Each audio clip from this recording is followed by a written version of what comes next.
depending on spirit. Matthew 6:25 and 26 says, "Take no thought for your life, what ye shall eat or what ye shall drink, nor yet for your body, what ye shall put on. Is not life more than meat, and the body more than raiment? Behold the fowls of the air, for they sow not, neither do they reap, nor gather into barns, yet your heavenly Father feedeth them. Are ye not much better than they?" In life, people become dependent on so many things. You may be dependent on family members, on a lover, on your children, on your employer, or on friends. And if you've been dependent on anyone for any length of time, you've likely discovered that none of these people are always, ultimately, consistently dependable. People are people, and people have flaws. People have self-interests and their own opinions about what's right, which may conflict with yours. Consider, not everyone will do what you think you would do in a particular situation. And perhaps even you wouldn't do what you'd think you would do when confronted with certain circumstances. You can't depend on your job, you can't depend on your house, and as I learned during the 1994 Los Angeles earthquake, you can't even depend on the earth to remain stable. Everything changes over time. Your best friend can become an enemy and vice versa. Your children who love and depend on you may grow up and complain about what you didn't give them. Husbands and wives can lose the spark of love and cheat on one another when just a few short years earlier they were committing their entire lives to one another. What can you depend on in this topsy-turvy world? I've come to the conclusion that the only thing you can depend on is God, and that if you can really, truly depend on God, it will bring a steadiness to your life and a protection that cannot really be found in any other dependence. The thing about God, in whatever form you may choose to think of him, her, it, and so on, is that you're taking refuge in something so unbelievably pure that it can't be properly represented in the world of mental images and labeling systems.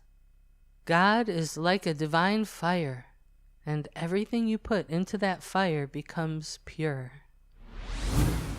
My personal experience of sorting through goals. Here I'll share with you how I first understood the importance of keeping your intentions clear as you acquire more power on your spiritual journey. During my college years, I had my own version of a spiritual awakening, which may have been sparked by my long-standing interest in hypnosis and the unconscious mind. I would sit quietly and turn my attention within for hours each day, exploring the amazing terrain inside my own mind and soul in a practice I called exploring my unconscious. At one point, I tapped into an awareness of the amazing power each person has to create anything he wishes in life. This realization was pivotal for me because I had to transition from feeling at the mercy of forces beyond my control to a new plateau of personal responsibility. It was no longer acceptable for me to toss wishes out here and there, hoping some would stick to the karmic wall. I had to ponder deeply what I wanted from life. Here is an excerpt from my memoir that describes this transition to a new level of personal and spiritual responsibility.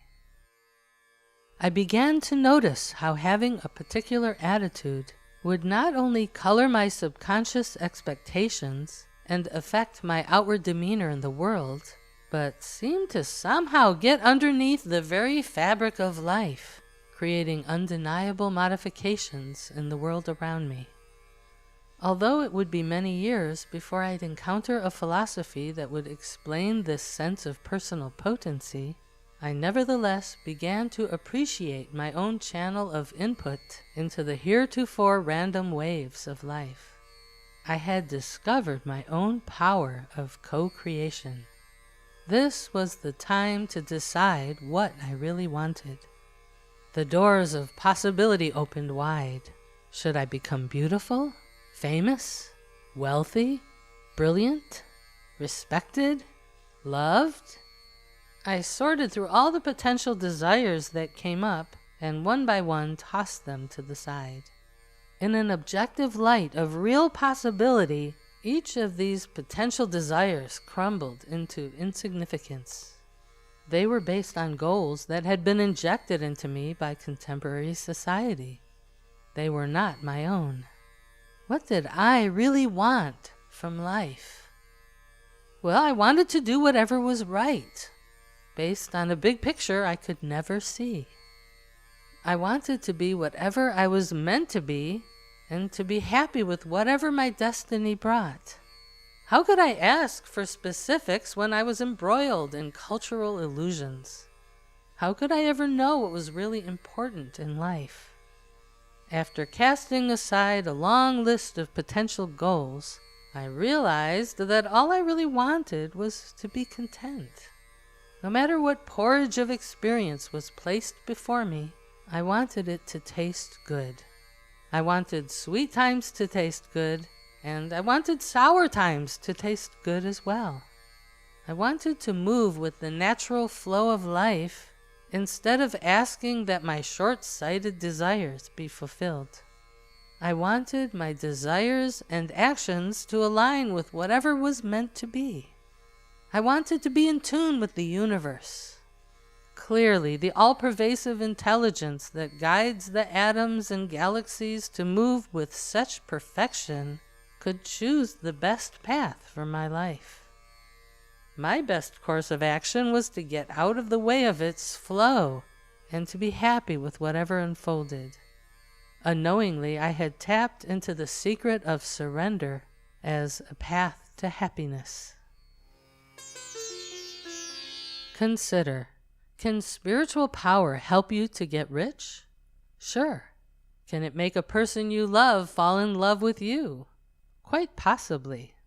Nevertheless, unless you've first made the transition described earlier in this section, the surrender to knowing you don't know and to being open to inner and universal guidance, you may end up making wrong wishes and bad choices based on ignorance or greed that actually set you back in your soul's journey, bringing future pain. Therefore, keeping your intentions pure during the process of spiritual evolution is of the highest importance. Indeed, you can live a magical life of blessings and fulfillment while staying open and receptive to the divine will.